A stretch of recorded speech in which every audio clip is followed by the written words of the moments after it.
আজকে এমন একটা দুর্দান্ত বাটা বানিয়েছি, এটা গরম ভাতের সাথে খেলে আর অন্য কিছুই লাগবে না, এত ভালো খেতে হয়েছিল। তো আজকে বানিয়েছিলাম কুমড়ো পাতা দিয়ে চিংড়ি মাছ বাটা, আর এটা খেতে অসাধারণ হয়েছিল। তোমরা কিন্তু অবশ্যই একবার হলেও বানাবে আর আমাকে বলবে যে তোমাদের কেমন লাগলো। তো প্রথমে আমি এখানে আমাদের ছাদের ওপরে কুমড়ো গাছ হয়েছিল, তো সেখান থেকে আমি একটা ডাল কেটে নিয়েছিলাম পাতা দেখে। এরপর আমি যে শাকটা রয়েছে, মানে যে পাতাটা রয়েছে, সেই পাতাটাকে প্রথমে ভালো করে একটু কেটে নেব। পাতাগুলো কাটা হয়ে গেলে এরপর পাতার যে ডাঁটাটা রয়েছে সেটা ধরে এইভাবে আঁশটাকে একটু ছাড়িয়ে নিতে হবে। আঁশটা ছাড়িয়ে নিয়ে এরপর আমি পাতাগুলোকে ভালো করে এইভাবে ছোট ছোট কুচি করে একটুখানি কেটে নেব। পাতাটা ভালো করে কাটা হয়ে গেছে। এরপর আমি পাতাগুলোকে একটা বোলের মধ্যে নিয়ে তারপর এটাকে ভালো করে একটু পরিষ্কার করে ধুয়ে নেব। পাতাটা ধোয়া হয়ে গেলে এরপর একটা কড়াইয়ের মধ্যে পাতাগুলো দিয়ে তারপর ওর মধ্যে পরিমাণ মতন জল দিয়ে ঢাকা দিয়ে এটাকে ভালো করে সেদ্ধ করে নিতে হবে। পাতাটা সেদ্ধ হয়ে গেলে এরপর আমি পাতাটাকে একটা থালার মধ্যে নামিয়ে নেব। তারপর যখন এটা ঠান্ডা হয়ে যাবে তখন আমি এটাকে নিয়ে নেব একটা মিক্সিং জারের মধ্যে। এরপর যেমন ঝাল খাবে সেরকম বুঝে লঙ্কা দিয়ে দেবে।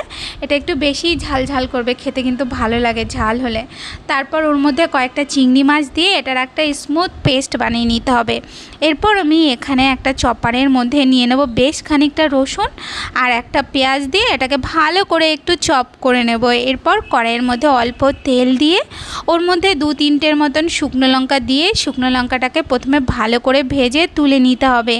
এরপর ওই তেলের মধ্যেই দিয়ে দেবো একটু কালো জিরে ফোড়ন, তারপর চপিং করা পেঁয়াজ আর রসুন দিয়ে দেবো। তারপর হালকা হাতে একটুখানি নাড়িয়ে নিয়ে যখন এটা হালকা একটু কালার চলে আসবে তখন আমি ওর মধ্যে দিয়ে দেবো এখানে আমি পরিমাণ মতো লবণ আর দিয়ে দিচ্ছি পরিমাণ মতন একটুখানি হলুদ গুঁড়ো।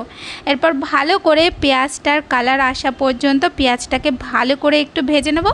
যতক্ষণ না পেঁয়াজটা একটু কুরকুরে মতন হয়ে যাচ্ছে ততক্ষণ পর্যন্ত ভালো করে ভেজে নিতে হবে। ভাজা হয়ে গেলে এরপর ওর মধ্যে পাতা বাটাটা দিয়ে তারপর ভালো করে বেশ কিছু সময় ধরে এটাকে ভালো করে একটু নাড়াতে থাকতে হবে যতক্ষণ না ওই পাতার মধ্যে যে জল জল ভাবটা থাকে সেটা চলে যায়। এরপর সবার লাস্টে ওর মধ্যে যে ভাজা শুকনো লঙ্কাটা ছিল সেটা গুঁড়ো করে দিয়ে ভালো করে একটু নাড়িয়ে চাড়িয়ে নেব।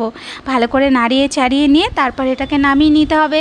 এরপর গরম গরম ভাতের সাথে এই বাটাটা নিয়ে তারপর এটাকে খেয়ে দেখবে, দুর্দান্ত খেতে। তো রেসিপিটা ভালো লাগলে অবশ্যই ট্রাই করো, লাইক কমেন্ট করতে ভুলো না। আজকের মতন তাহলে টাটা।